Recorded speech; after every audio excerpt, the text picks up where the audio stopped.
as a committee until this evening.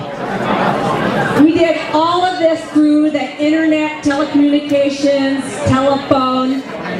So we had to come an hour early just to get our group picture. Okay, so Christmas. Picture Christmas, snow falling, 20 below in Bemidji. I get a phone call from Marcy Miners. Polly, are we having a reunion? I'm like, I don't know, I'll check around. Okay, so I call a bunch of people and they're like, no, it's 2010, but I don't know about any reunion. Well, one little nudge from Marcy and a few other people standing here. I asked my husband, Lee Scotland. Lee, are you here? Lee Scotland, stand up.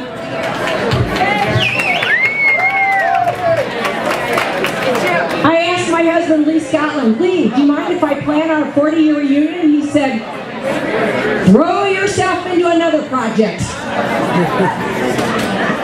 Then I quickly formed this committee of 20 together, and without them, this would not have been possible. First of all, we owe a debt of gratitude to Bev and George. Would you step forward and collect your rose here? Where's Bev and George? Bev and George White.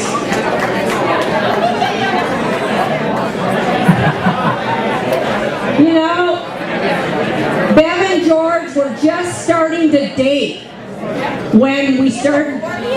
No.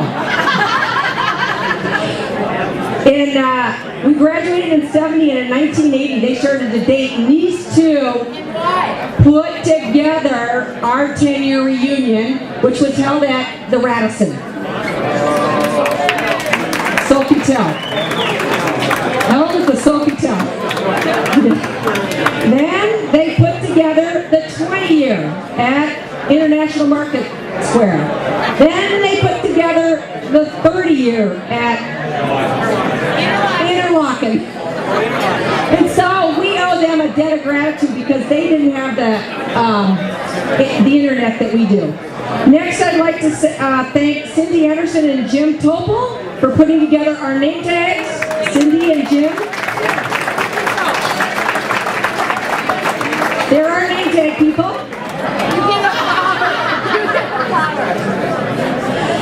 Next, I'd like to thank Wendy Linderholm and Dale Larson and Marcy Miners and Jay Johnston for the support, getting together Tony, our DJ, and putting together tonight's program.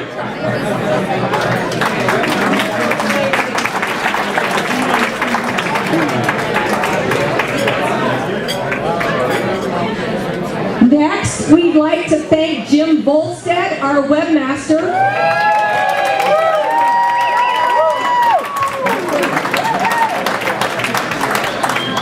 And Jim has kindly put together our website and bought the domain, and this domain, edinahigh70.org, will be in our name for the next 20 years. That means it's up to you guys at our next reunion 2020 to check the website. Just go ahead and Google, send me somebody on the committee your email address, and you're in. So should be a little easier to get this party going. Okay, with 800 classmates, we found all but about 100 students. And that is because of Prudy Hawthorne, Linda Johnson Phillips, Deb Foster Bradley, Bruce Carlson, Cheryl Johnson Mullen, Diane Anderson, who could not be with us tonight, but she's in Phoenix, Tom Rattel, Norm Bjarnes, Heidi Stromberg, and Sue Lane. Would you please come forward and get your thank you recognition for your rose? Hand it over to me.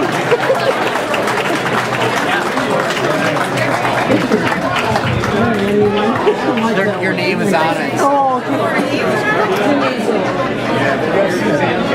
That's mine. Oh, that's me.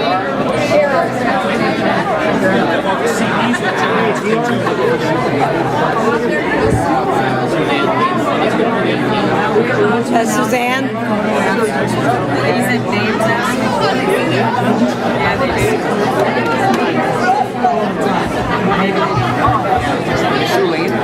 That's right, thank you.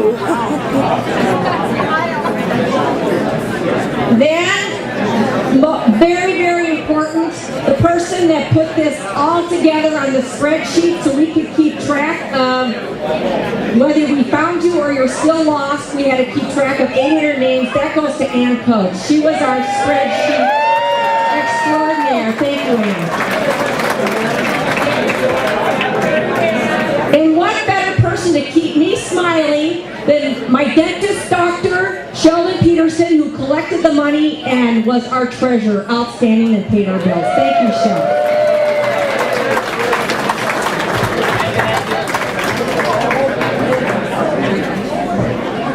And Heidi Stromberg, where's Heidi Stromberg? She was a little researcher. Here.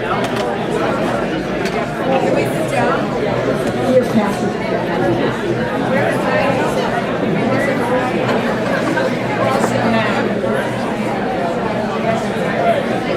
Next, I'm just curious. Raise your hand if this is your very first reunion you have ever attended. Wow, thank you. I see at least 15 hands raised. All right, raise your hand if you have been to all 4 reunions plus the all-school reunion. Raise your hand if you've been to every single one. I see about 20 hands, thank you. All right, raise your hand if you are a classmate that married a classmate. I think we have the McGarrett Waldrons, and the Matsons, and the Whites. Anybody else? Karen. Who? Lindsay and my parents. Lindsay and my parents.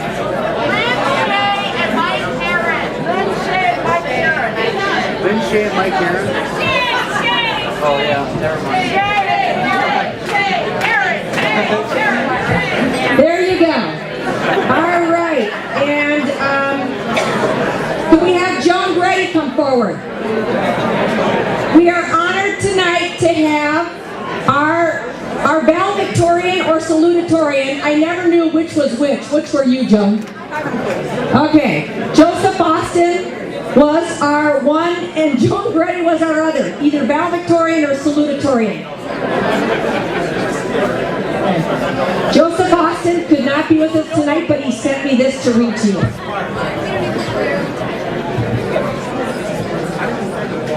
July 28th. Greetings, Polly and class of 1970.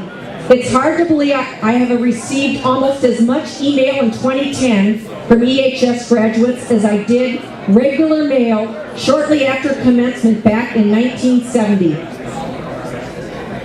Please extend my sincere thanks to all of our classmates who have recently emailed me on the occasion of this reunion. Please convey my special best wishes to Joan Grady, whom I will well remember as one of EHS's best and brightest. As for me, I graduated from Notre Dame and went on to earn an MBA in preparation for a career in the financial sector. Currently, my activities are severely restricted by poor health. You have asked for a few words of wisdom.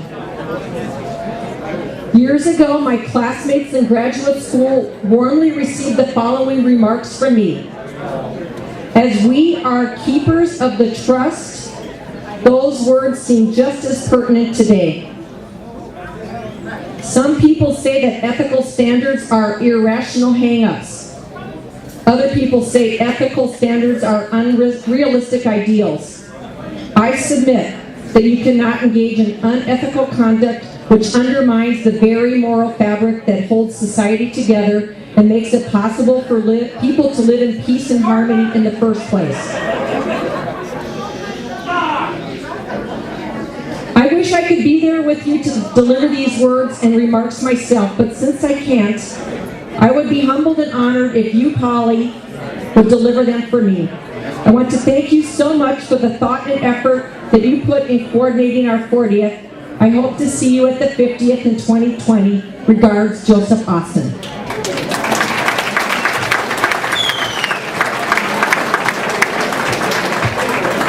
And now, all the way from British Columbia, Canada, is our salutatorian, Joan Grady, with these words.